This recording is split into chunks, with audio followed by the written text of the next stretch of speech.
And welcome to Week 5, Season 2 of the Aefl, guys. And man, does it feel good to be back on your screens as I took last week off due to school. And you know what? I'm sorry. You guys deserve a better commission than that. That's why I'm going to give 110% in this video.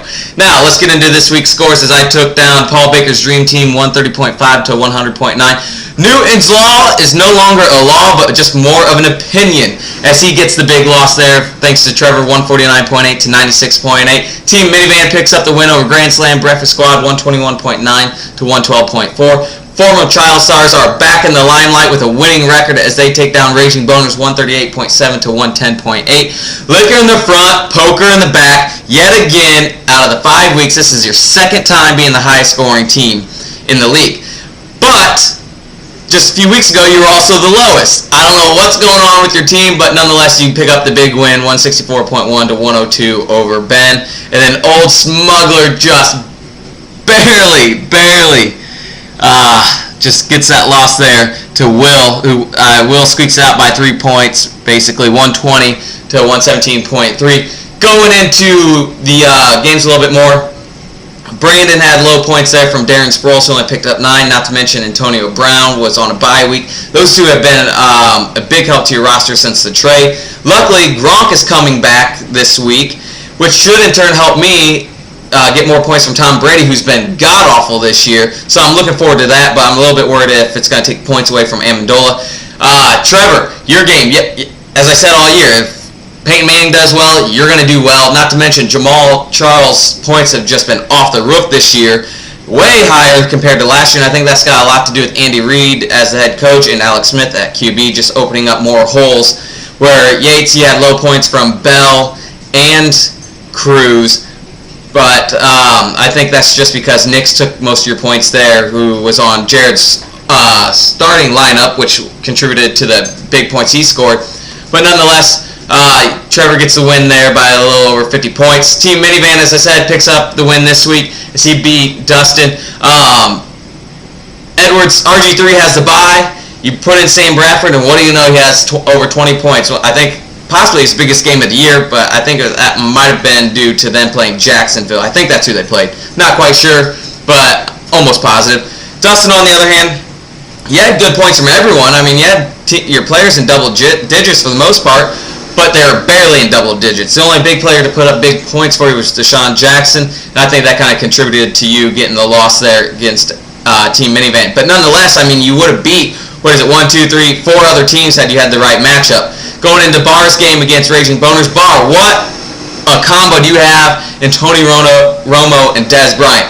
It's like those two were just playing catch out there last week as Tony Romo threw over 500 yards, even though he threw the game-losing pick, but I mean, we all expected that anyways. Where Boner, you had Michael Vick get hurt, Powell and Colston put up small points. Colston only put up 2, which was a big surprise. I thought he'd do a little bit more than that. But Pierre Thomas, who's also in Jared's lineup, who usually gets small points, just like Akeem Nicks, he put up all the points for the Saints this week, which going into Fichter's game against Inglorious Bastards there, I mean, I think that's a big reason why he scored all the points. You had Adrian Peterson on bye, and then you have Hakeem Nicks and Pierre Thomas put up big points.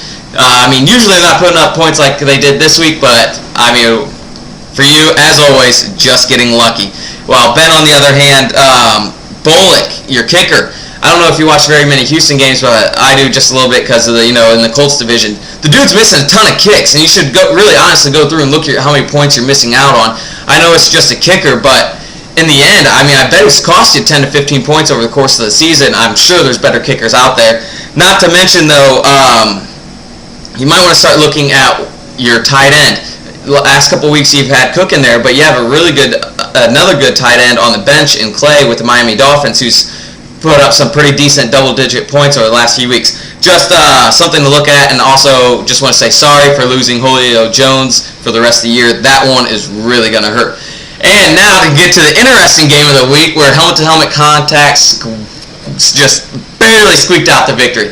Tanner and I were up till the end of the game just counting points. And Matty Ice not only comes through for the Falcons, but he comes through for Will, as Will gets the win there just by a little over 2 points there, basically 3 points. But it does bring up a good thing in the fact that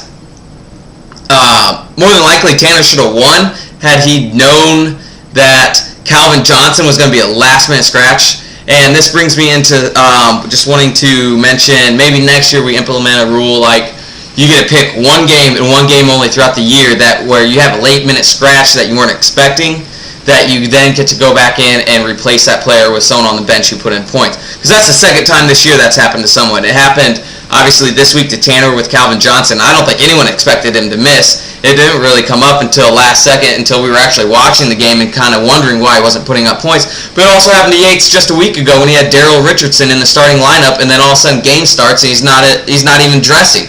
So just something to think about for next year. But now that we've gone through all this week's games, let's get into this week's Trevor Freimeyer's Cocksucker of the Week.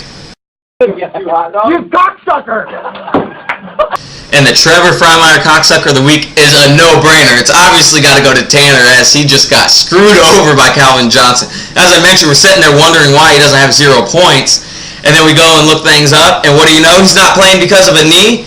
I mean, was that even reported? I mean, obviously, this whole year so far, he misses a few practices throughout the week and then doesn't play, and then ends up playing Sunday. Does the same thing this week, and well, what do you know? For some reason, he doesn't. He's a late-minute scratch. You might as well call him Clowney with South Carolina. I mean, even the coaches didn't know he wasn't going to play. But nonetheless, Tanner gets this week's Trevor Freimeyer's Cocksucker of the Week. Going into the games next week, I will be facing Find a Black and Decker. As Trevor's 3-2, I'm 2-3. Helmet-to-helmet contact takes on Liquor in the front, Poker in the back. Paul Baker's Dream Team takes on Team Minivan. Old Smuggler faces former Child Stars. Newton Law faces Grand Slam Breakfast Squad, and then Inglorious Bastards takes on the Raging Boners. Fellas, it's another interesting week as we have Paul Baker's Dream Team and Team Minivan both at 2-3. One of those guys has got to get a win, or they're going to be digging themselves into some deep holes.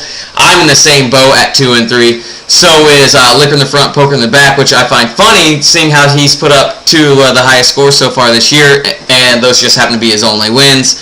And then Dustin as well is 2-3, and then Boner, absolutely has got to get a win here. Also, not this week, but next, Peyton Manning comes back to Indy. Seems like a good time to get together for a game, spend a Sunday drinking beer, eating pizza, just a bunch of bros being bros.